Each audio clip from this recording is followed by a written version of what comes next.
sound propagation requires a material medium.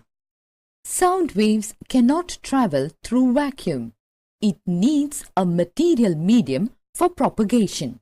This was discovered by Otto von Guericke in 1654. Since there is no material medium on Moon, one cannot hear any sound produced there. An electric bell is suspended inside an airtight glass bell jar. Bell jar is connected to a vacuum pump. As the electric bell circuit is completed, sound is heard. Initially, sound travels through the air in the bell jar and then through the walls of the jar into the air outside and reaches our ear. Air is withdrawn from the jar by starting the vacuum pump.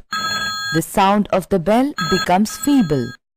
When all the air has been drawn out, sound cannot be heard, though the hammer can be seen striking against the gong. At this stage, sound produced by the vibrating gong cannot reach our ear. This shows that sound waves need a material medium for its transmission from one place to another. Requisites of the medium. Medium must be elastic. In an elastic medium, particles have the tendency to come back to their mean position after displacement. Medium must have the inertia so that its particles have the capacity to store energy. The frictional resistance of the medium should be negligible to minimize the loss of energy in propagation. Propagation of sound. Sound can propagate in all the three states of matter.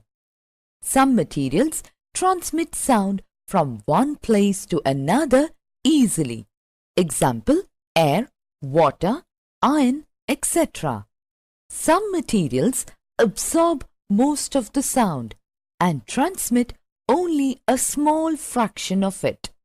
Example, blanket, thick curtains, etc.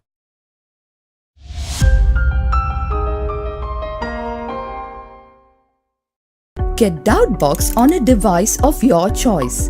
We have education tablet, pen drive for PCs, SD card, smart TV apps and online versions available.